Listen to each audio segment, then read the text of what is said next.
Tudo bem? Então a gente está aqui com mais uma videoaula, né? Nossa terceira videoaula. Eu espero que vocês estejam gostando, tá? Para mim isso tudo é muito novo, né? Obviamente, para vocês também. Ninguém estava esperando uma pandemia, né? Mas eu acho importante essa troca, né? Saber a opinião de vocês. Então, mesmo que vocês não tenham dúvida, né? No dia do canal de dúvidas, né? Às segundas, deixa lá seu comentário, né? O que eu posso melhorar? Eu acho que é importante esse feedback. Espero que vocês tenham passado uma boa semana. Teve um monte de feriado aí, mas, né? Já que a gente está em casa e é para ficar em casa, a gente precisa aproveitar esse tempo. E hoje a gente vai falar sobre o módulo 6, que fala um pouquinho sobre sucessão ecológica, né? E o que é sucessão ecológica a gente vai começar agora. Antes da gente começar, só para fazer uma observação aí, pega o marca-texto, pega a apostila, vai marcando as partes importantes. É um módulo muito pequenininho, né? Dá uma olhada no material de apoio, tem muita coisa bacana lá, né? Façam mapas conceituais com conteúdo. Eu acho que a gente pode engrandecer e melhorar, principalmente vocês que vão fazer vestibular esse ano, né? A princípio está mantido, então a gente precisa estar entendendo e sabendo, e já falei para vocês nas outras aulas, né? Qualquer conceito ecológico, né? Essa parte de ecologia cai muito no vestibular. Então, é importante a gente ter essa vivência, ter essas informações, tá? Então, vamos começar. Então, olha só, gente, o que é sucessão ecológica, né? Sucessão ecológica vai ser um conjunto de modificações, né, nas comunidades ali, né, dos seres vivos, em um determinado local. Então, a gente tem, na verdade, mudanças estruturais e na composição de uma comunidade, tá? Essa sucessão ecológica, ela pode começar do zero até o que a gente chama de clímax, ou ela pode ser o contrário, ela ir do clímax ao zero.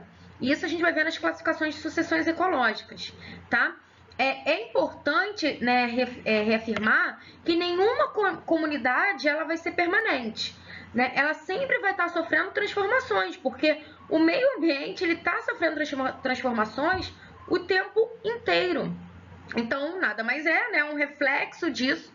A gente tem aí mudanças graduais, tá, dessas comunidades, ok? A gente vale mais uma vez, né, lembrar que essas alterações no ambiente físico pela comunidade lá biológica, né, ela pode alcançar o que a gente chama de clímax, que seria o ápice do seu crescimento, né, o ápice dessa sucessão ecológica. Botei aqui para vocês essa representação. Nesse caso aqui, a gente tem uma sucessão ecológica primária, porque eu começo do zero, né? Eu começo com as espécies ali, né? Um ambiente zerado. Eu começo a estabelecer estruturas simples nesse ambiente zerado, né? Vamos supor que uma rocha nua. Nesse caso, a gente tem um terreno ali.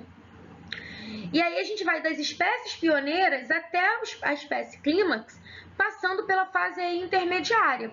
Então, os organismos mais simples, eles formam um ambiente que facilita com que seres mais complexos tenham base para se estruturar, tá? Então, vamos entender melhor aqui no próximo slide. Então, eu falei para vocês que a gente tem dois tipos de sucessões ecológicas. A gente tem a primária e a gente tem a secundária. Qual é a diferença? A diferença é o seguinte: a primária, eu tenho ali um ambiente zerado, um ambiente que era estéril, que não tinha nenhum tipo, tá, de ser vivo, né, de fator biológico. E aí, com o passar do tempo, tá, eu vou estabelecendo, né, organismos mais complexos até chegar no seu ápice, que eu chamo de clímax, tá? Então, eu vou passar aí, né, pelas espécies, que é a fase pioneira, né, pelos organismos espécies, pelos organismos séries, né, que são os intermediários, até chegar ao clímax. A secundária ocorre um processo contrário. Então, quando eu tenho uma área, né, com uma comunidade já estabelecida, e essa comunidade ela foi destruída por algum fator. Esse fator pode ser um incêndio, por exemplo, pode ser erupção vulcânica, enfim. né? Tem aí diversos fatores que podem acontecer isso, né? E aí, esses, né, seres, eles vão precisar se estabelecer novamente em um ambiente que eles já estavam estabelecidos, tá? Então, a grande diferença é a forma com que essa sucessão ecológica vai acontecer. Se vai ser do zero, né, da parte mais simples para a parte mais complexa, ou se era de uma parte já em clímax, né, indo para o zero de novo. Eu botei aqui embaixo para vocês, ó, comunidade clímax, tá? Então, é quando atinge o grau máximo desenvolvido compatível com as condições do meio, tá bom? Vamos lá. E aí eu dividi para vocês, né, o que era a sucessão primária, né, para a gente reforçar isso. Né, a videoaula hoje está bem curtinha, mas acredito que essa matéria não tenha muita complexidade, ela não é muito complexa mesmo, tá? A gente precisa entender só isso, lembrando que cai no vestibular, ok? Cai muito no vestibular, principalmente a questão da sucessão secundária. Né? Então, eles sempre dão exemplos, né? Uma região da Amazônia que sofreu incêndio em 2019, né? De que forma esses seres vão voltar a se estabelecer, quanto isso impacta, isso tudo está relacionado, tá bom, gente? Então, vamos lá, botei aqui para vocês, ó. Sucessão primária tem início numa área desabitada, então tem uma área zeradinha, tá? Vamos botar aqui uma rocha nua.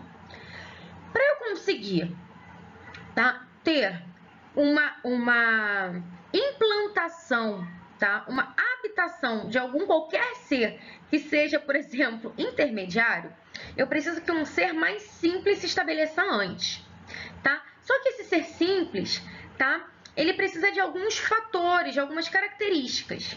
Ele precisa ser simples, mas ao mesmo tempo ele precisa ser resistente. Porque se ele não for resistente, ele morre logo e eu não consigo ter esse aumento, essa complexibilidade ali acontecendo para os outros seres chegarem. Então, geralmente, esses seres mais simples, né, são líquens, cianobactérias, musgos, tá? Então, eles se estabelecem, lembrando que os líquens, olha o link lá com as relações ecológicas. Né, os líquens é aquela relação mutualística entre algas e fungos. Então, os líquens, quando eles se estabelecem, eles começam a gerar ali uma altíssima produtividade líquida. O que é essa produtividade líquida? A produtividade líquida, ela está associada com a quantidade de matéria orgânica. Então, quando eu começo com os seres, né, mais simples se estabelecendo nessa rocha nua, que é o nosso exemplo aqui, tá? Eu tenho uma altíssima produtividade energética. Essa produtividade energética, ela vai diminuindo conforme os seres forem se estabelecendo mais complexos. Então, quanto mais simples, maior essa produtividade líquida. Quanto mais complexos, menor essa produtividade líquida. Vale lembrar também que a gente aprendeu lá no comecinho das nossas aulas, lembra? Né? Produtividade primária líquida, produtividade primária bruta, né? Aquelas siglazinhas que a gente aprendeu, tá? Então, eu vou gerando muito energia e gerando também matéria orgânica. Essa matéria orgânica é o pontapé inicial para gerar seres mais complexos. Então, essa fase inicial aí, tá? A gente chama de ESSESSE ou pioneira. É importante saber o nome das etapas? Obviamente, tá? Então, a ESSESSE, essa fase pioneira, onde eu tenho ali gerando líquens, né, musgos, né, cianobactérias, né, musgos, para quem não sabe, são as briófitas, né? E aí, quando eu estabeleço esses seres mais simples, eu dou a oportunidade do crescimento de seres um pouquinho mais complexos, mas não tanto, né? Que é aquela galera intermediária. Quem é a galera intermediária? A gente tem as ervas, a gente tem os arbustos, né? As samambaias. Então, eu já tenho aqui, não é nem tão simples nem tão complexo, eu tenho a metade do caminho, né? O que a gente chama de séries ou intermediários, tá? Fase séries ou intermediária, tudo bem? E aí, obviamente, se eu tenho mais, né, se eu tenho um ser ali mais complexo, isso favorece o crescimento de seres mais complexos ainda, que vai ser o ápice do meu crescimento, Quem são esses caras? Aí a gente tem aí, né, grandes árvores, né, árvores de médio a grande porte. E essa fase eu chamo de fase clímax e fase final, ok? Então, eu vou de Espécie, séries a clímax, em que eu tenho líquens, briófitas, ervas, arbustos e árvores de médio a grande porte. Tudo bem? Isso só acontece porque eu tenho, né, lá no comecinho, o estabelecimento de seres simples, tá? Que geram muita produtividade, gera muita energia, porém essa energia ela vai diminuindo conforme eu vou estabelecendo aí seres mais complexos, tá? Então, eles consomem energia ali no mesmo valor que eles produzem. Então, as árvores, né, grandes árvores, elas produzem energia, mas elas consomem tanto quanto o que elas estão produzindo aí. Tudo bem? Ah, eu botei aqui uma coisinha interessante, olha. As espécies pioneiras conseguem se estabelecer em locais inóspitos, sujeito a diversas condições ambientais e abrem caminho, né, para o estabelecimento de novas espécies, beleza? Vamos aí para sucessão secundária, rinite, tá, gente? Pelo amor de Deus, rinite. Tô com álcool gel aqui do lado. Então, vamos lá, gente. A sucessão secundária, ela vai ocorrer aí, né, de uma forma diferente. Então, eu já tenho ali uma comunidade biológica estabelecida, já tenho substrato necessário, porém, alguma coisa aconteceu e eu perdi tudo isso, né? Então, a gente tem formações de clareiras, a gente tem áreas desmatadas, a gente tem um incêndio, como na imagem aqui que eu coloquei para vocês, tá? Então, quando eu tenho isso acontecendo, eu vou perder tudo aquilo que eu tinha, né? E detalhe, só para a gente reforçar a questão da sucessão primária. Esse estabelecimento, gente, não é de uma hora para outra, não. Tipo, dormi, acordei e estabeleceu. Não. E isso demora, dependendo da espécie, por exemplo, de árvore, 60, 70 anos. Por isso que a gente, né? Para quem não conhece meu currículo, né, além de bióloga, tenho pós-graduação, né, minha especialização é ciências ambientais, então eu sou uma ambientalista. Por isso que os ambientalistas, eles são chatos, né, mas não é chatice de ambiental, não. É porque, imagina, né, a gente às vezes demora, né, as pessoas demoram às vezes uma hora e meia, né, para cortar uma árvore que demorou 100 anos para chegar no seu momento clímax, né? Então, se você plantar hoje essa árvore que você cortou, vai demorar 100 anos, né? Eu não já estaria aqui porque, enfim, eu tô aí numa fase da vida complicada, né? Mas, enfim, vai demorar 100 anos para se estabelecer de novo. Talvez, né, seus filhos ou, às vezes, os netos vão conseguir ver isso, né? Então, é muito complicado quando a gente fala, né, quando a gente expõe a importância sobre essa questão, né, do desmatamento, das queimadas, né, desses impactos ambientais, porque essa sucessão não é de um dia para o outro. Ela demora muito tempo, né? Então, a secundária, ela faz o processo inverso, mas ao contrário da primária, porque o estabelecimento da primária ele é muito mais demorado, a sucessão secundária, ela se desenvolve um pouco mais rápido, tá? Do que a primeira, o que teoricamente é bom. Por quê? Porque a gente já tem um solo ali preparado para essa recolonização aí desses seres. Então, por mais que a gente... E quando eu falo rápido, não é dia para noite, não. Lembrando que demora um tempo também. Mas a gente tem um restabelecimento muito melhor do que a sucessão aí primária. Aqui embaixo eu coloquei alguns fatores que podem levar, né, a gerar esse tipo de sucessão. Então, a gente tem aí as queimadas, desmatamento, né, efeitos, né, situações ambientais naturais também impactam nisso, né? Por exemplo, furacões ou uma chuva muito intensa, tá bom? E na nossa apostila tem uma partezinha que fala sobre os ecótonos. Né? O que são os ecótonos? Os ecótonos são transições de ecossistemas completamente diferentes, né? Ecossistemas distintos ou até pode ser biomas distintos, tá? Então, aqui eu tenho o ecossistema A com uma característica específica, eu tenho o ecossistema B com outra característica específica.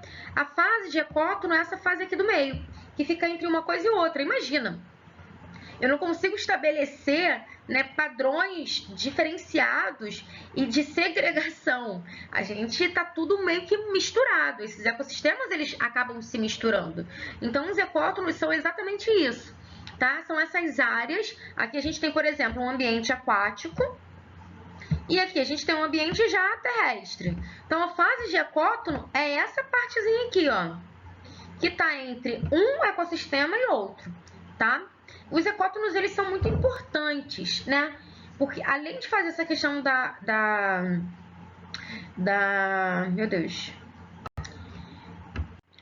das transições, a gente tem ali também uma riqueza, né? A gente tem uma conexão entre ecossistemas, o que é importante aí, né? Até para alguns seres, enfim. E aí, galera, essa parte é maravilhosa. Essa parte, se a gente fosse aprofundar aqui, obviamente que ninguém está estudando aqui para ser ambientalista, eu espero que estude, né, porque é uma profissão maravilhosa, me dá muitas felicidades ou não. Na verdade, me dá sim. Dinâmica de populações. Hoje, né, quando a gente tem uma visão voltada para entender e saber o que é uma dinâmica de população, as coisas começam a fazer muito sentido, né? Em tudo, você pode pegar essa matéria e encaixar em tudo na sua vida, tá? O que é a dinâmica de populações? Vai ser uma parte da ecologia que a gente vai estudar as variações, né, que ocorrem entre ali populações, né? E a gente consegue definir algumas situações, algumas variações, as causas das variações que essa população está sofrendo. Então, por exemplo, quando a gente começa, e quando eu falo que a gente pode pegar essa matéria e jogar para qualquer outra, isso eu vou explicar para vocês. A gente tem um exemplo aqui, mas vou dar outro que eu acabei de ver aqui na minha mente. Quando a gente começa a entender, por exemplo, a questão, né, não só a questão geográfica, mas a questão matemática, a questão histórica ali dos imigrantes, né, a situação deles estarem saindo da sua pátria e tendo que ir para outro lugar, e como esses outros países encaram isso, a gente entende um pouquinho sobre essa questão da dinâmica de populações. Toda e qualquer população, ela tem um ápice do seu crescimento, porque a gente tem uma certa resistência ao meio. A gente tem, na verdade, outros fatores que vão tentar sempre equilibrar aquela população. Imagina se a gente tem uma população que cresce de uma maneira desordenada. Primeira coisa que a gente tem que ter em mente, né, a gente tem espaço para todo mundo? A gente tem recurso para todo mundo? E quando eu falo recurso, eu falo básico, água e comida, né? Quando eu falo espaço, eu falo área. Todo mundo tem um lugar para falar que é seu, né? Tem uma casa? E aí, quando eu falo isso, eu preciso ligar a lugar, né, a ambientes que sejam ambientes que não estejam afetando ou outra situação, por exemplo, ou um meio ambiente, ou a ela mesma, né? Porque você pode falar assim, tem. Só pode ser, pode morar na beira de um rio. Mas peraí, é isso que vale, né? A gente... Vocês estão tentando entender o que eu tô querendo dizer? Quando a gente estuda a dinâmica de populações, galera, a gente precisa avaliar quanto é essa população, se ela está crescendo, se ela está diminuindo, se ela está estagnada.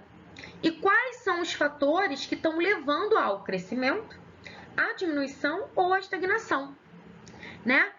Quando a gente estuda dinâmica... eu sou apaixonada por isso. Quando a gente estuda dinâmica de populações, a gente consegue entender um pouco, literalmente, dessa dinâmica, de como está acontecendo, de como, quais são as relações que estão se estabelecendo, né? E quais são as respostas, né, que a gente, ou as melhorias, ou os problemas que estão acontecendo, tá? O exemplo que eu botei aqui para vocês é muito simples. Então, imaginem isso. Com a caça ali de jacaré, então, né, a gente tem, por exemplo, aqui no Brasil, tem lugares que caçam jacaré, que alimentação por jacaré é o bife com batata frita, né, ali na região, por exemplo, norte, muito comum, né, a região também do Pantanal, né, também é bem comum. Há um aumento ali de populações de piranha. Por quê? O jacaré come piranha. E aí, se eu mato o jacaré, a população de piranha vai crescer. Olha como tudo isso vai impactando. Quando a gente fala, né? Quando às vezes me perguntam muito o seguinte, não vou me estender muito não, eu juro. Mas me perguntam muito o seguinte, professora, para que serve esse bicho? Barata, muito comum me perguntarem, para que serve a barata? Olha só, a resposta sempre será: a barata faz parte de uma cadeia alimentar e essa cadeia alimentar ela está inserida dentro de uma dinâmica de populações. Se eu tiro todas as baratas do mundo, todos aqueles animais que se alimentam da barata, eles vão começar a ter uma redução no número da sua população. Todos os animais que a barata se alimenta, né, eles vão ter um aumento, né? Olha o desequilíbrio acontecendo aí. Dinâmica de populações. E como a gente nunca consegue fugir, não é mesmo? Temos a nossa querida matemática. Então, para eu calcular a dinâmica de uma população, eu preciso inserir o número de indivíduos daquela população, daquela espécie que eu estou estudando, tá? E dividir ali pela área que eles estão vivendo, ou se for, por exemplo, né, de um ambiente aquático, o volume, tá? Professora, cai essa equação aí em vestibular? Não para vocês fazerem, tá? Eu tô falando aqui de um vestibular, né, geral. Não cai. Mas você precisa entender a formulação dessa equação, tá bom? Então, vamos lá. Muito apaixonado por isso. Então, quais são os fatores que vão influenciar nessa densidade? Então, a gente tem 4. A gente tem a imigração, a gente tem a emigração, a gente tem a natalidade e a gente tem a mortalidade. Vamos lá. Imigração é o número de indivíduos vindos de uma outra área e entram na população, né? Então, é o que está acontecendo aí no mundo, né? Agora não, porque agora todo mundo fechou as porteiras. Infelizmente, né? Infelizmente, não porque eu queira que abra não, tá, gente? É porque tem que acontecer isso mesmo, né? Mas quem não quer voltar à sua rotina normal, não é mesmo? Essas fronteiras, né? Eu falei porteira, tô louca. Fronteira. A emigração, que é o número de indivíduos que saem de uma população, tá? Acontece muito isso ali no mundo animal, no reino animal. Quando eu tenho, por exemplo, escassez de comida, né, é muito comum alguns grupos, né, saírem para tentar se estabelecer em outro lugar. Então, acontece uma imigração. A natalidade, que é o número de indivíduos nascidos, né, por uma unidade de tempo.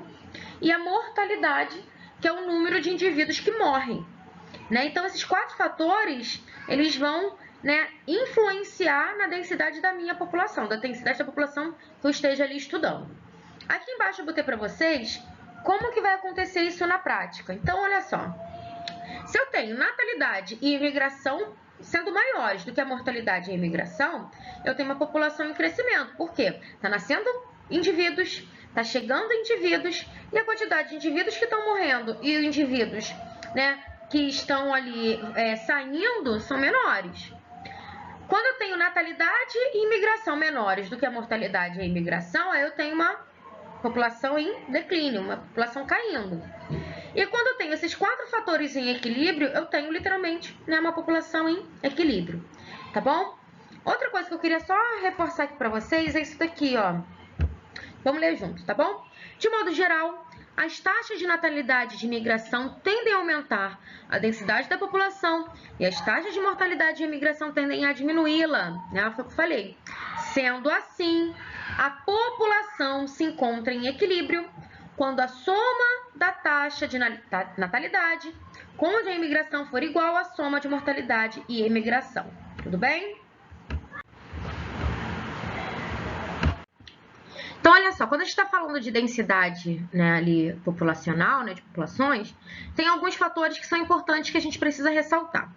Primeiro é o potencial biótico, é o potencial que essa população tem, né, para aumentar ali, né, o número de componentes em condições boas, e a resistência que um ambiente, né, tem para meio que impedir essa população de se desenvolver numa velocidade muito grande, né? Eu tinha comentado com vocês, se eu tenho uma população com um crescimento muito rápido e não tem nada que pare essa população, vai dar ruim. Não tem como. toda e qualquer população, toda e qualquer espécie, ela vai ter ali, né, o seu ápice de crescimento. E esse ápice de crescimento só ocorre porque a gente tem uma resistência ambiental. Porque o ambiente, ele não vai conseguir, né, dar conta de uma população crescendo de uma maneira absurda, tá? Então, o que a gente vê exatamente nesse gráfico, e esse gráfico, gente, cai muito em vestibular, muito, muito. Então, a gente tem ali, né, uma curva do potencial biótico, ou seja, a curva ali que aquela população cresceria, e aonde é a resistência ao meio, né, o tamanho populacional máximo suportado pelo ambiente. Professora, se essa população passa, né, desse suporte aí, nessa resistência, o que acontece? O que acontece é que essa população ela vai cair. Porque se eu não tenho área, se eu não tenho comida, se eu não tenho água, como que vai ser? Então, a gente vai precisar que indivíduos morram para a gente voltar a ter um outro crescimento populacional. A nossa população também tem um ápice de crescimento, né? Dizem aí os cientistas que se a gente, quando chegarmos a 10 bilhões, a gente vai ter um colapso, né? Porque não tem recursos para todos. Já não tem agora, a gente está em torno de 7 bilhões e meio, né, de pessoas. Então, quando a gente chegar a 10 bilhões, né, o meio, ele se mostra resistente e aí, amor, seleção natural, infelizmente. Por isso que é importante aquele estudo lá de cadeia alimentar, que a galera acha que é bobeirinha, porque isso é um dos fatores que equilibram ali o crescimento de uma população. Inclusive, eu botei aqui, ó, participam da resistência do meio, a ação de predadores, dos competidores e a limitação de espaço e de território, além das condições climáticas. Gente, por favor, queria muito que vocês copiassem isso, esse slide. Isso é fundamental. Vou até ficar bonitinho aqui, ó, para vocês pararem. Para não ficar com uma cara feia. Então, olha só, por favor, parem esse vídeo, mas para naquela parte porque eu fiquei bonita, tá? Senão ficar com as caras assim. E copiem isso. E isso é fundamental pro vestibular. Pro vestibular isso é fundamental, tá? Acho que deu para entender o que é uma coisa e o que é outra. Vou só... Tem uma parte... É porque eu vou olhando, tem umas partes muito importantes. Vamos lá. Então, olha só. Potencial biótico é bastante variável de uma espécie para outra. Isso é importante a gente fazer uma observação. Podendo ser muito elevado para umas e baixo para outras. Então, esse crescimento, ele vai ser variável de acordo com a espécie. Tudo bem? E minhas considerações finais, eu espero que vocês tenham gostado. Foi um vídeo até que mais rápido do que os outros, né? Graças a Deus. Espero que vocês tenham entendido o principal. Olha o material de apoio. Tem acho que são 2 ou 3 videozinhos muito legais. Dá uma olhadinha no roteiro de estudos, né? Vejam com calma a videoaula, façam as atividades que é o primordial, né? As atividades extras que eu coloquei lá pra vocês. Tô no plantão de dúvidas toda segunda-feira, de 10h30 ao meio-dia. Fico lá esperando vocês, né, ansiosamente. E mesmo que não tenham dúvidas, só entra para falar: oi, professora, como foi sua noite? Dormiu bem? Acordou bem? Né? Gostei da aula? Só para dar ali uma participação, mostrar que você tá ali, tá bom? No mais, espero que vocês tenham um bom final de semana, uma boa semana. E até semana que vem, se Deus quiser. Beijão para todos. Tô com saudade.